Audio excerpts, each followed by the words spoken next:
आपके साथ अनु और आप देख रहे हैं जी टीवी न्यूज चैनल। आइए नजर डालते हैं आज की कुछ महत्वपूर्ण खबरों की ओर।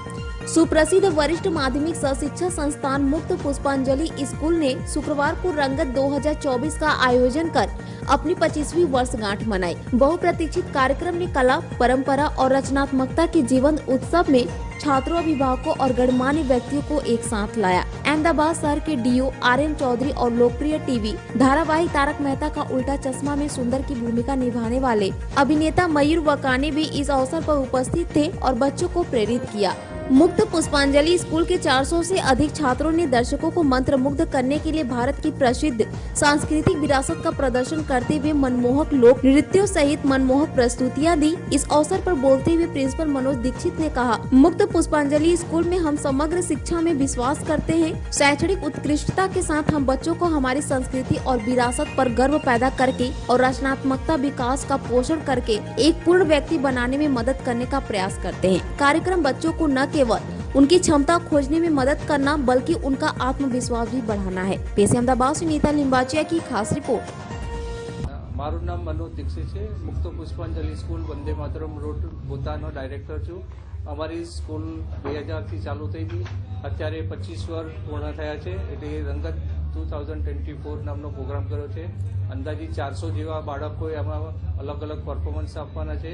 અતિથિ વિશેષ તરીકે અમદાવાદ ગ્રામ્ય વિસ્તારના ડીઓ સાહેબ રોહિતભાઈ ચૌધરી અને તારક મહેતાની ટીમના સુંદરભાઈ ઉર્ફે મયુરભાઈ વાઘાણી અને પ્રસંગમાં ઉપસ્થિત રહેવાના છે અને એમની હાજરી વિદ્યાર્થીઓને ખૂબ જ આનંદદાયક રહેશે।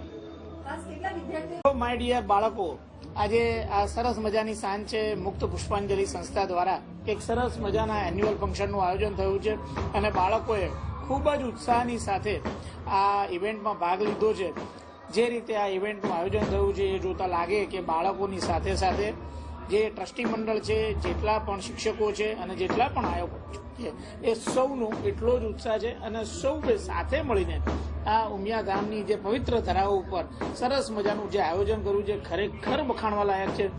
જ્યારે આવા એક એન્યુઅલ ફંક્શનની વાત કરવામાં આવે ત્યારે કહેવું જ જોઈએ કે કોઈ પણ બાળકનો સર્વાંગી વિકાસ જ્યારે થતો હોય તો એની શરૂઆતમાં આ પ્રકારના એન્યુઅલ ફંક્શન્સ છે। જ્યારે બાળકને 360 ડિગ્રી વિકાસ કરવાનો હોય છે। માત્ર ભણતર એ તો એક પાસું છે, જીવનમાં 999 વિદ્યા છે, એમાંની ભણતર એક વિદ્યા છે। ત્યારે બાકીની જે 998 વિદ્યાઓ શીખવાની છે જીવન જીવવા માટેની, એના માટેનું સ્થળ કહો કે સ્થાન કહો એ આ એક સ્ટેજ છે અને સ્ટેજ જ્યારે બાળકની અંદર રહેલી જે સુષુપ્ત શક્તિઓ છે એ બધી શક્તિઓને જાગૃત કરે છે, તમામ નાડીઓને જાગૃત કરે છે। પરકાયા પ્રવેશ કેવી રીતે કરવું, કેરેક્ટરને કેવી રીતે જીવવું। જ્યારે બાળક અહીંયા પરફોર્મન્સ કરે છે ત્યારે જ એને ખબર પડી જાય કે હું એક સ્ટેજ ઉપર છું અને મારે પરફોર્મન્સ કરવાનું છે। આખું વિશ્વ એને ખબર પડે છે કે આખું વિશ્વ એક સ્ટેજ છે અને જ્યારે મારે લોકો સાથે પરફોર્મ કરવાનું છે ત્યારે એક અભિનેતા બનીને મારે પરફોર્મ કરવાનું છે। આવી નાની નાની સમજ એના મગજમાં કેળવાતી જાય છે અને સમગ્ર જીવન માટેનો એક અભિગમ કેળવવા માટે આ પ્રકારના જે આયોજન છે એ મદદરૂપ થતા હોય છે।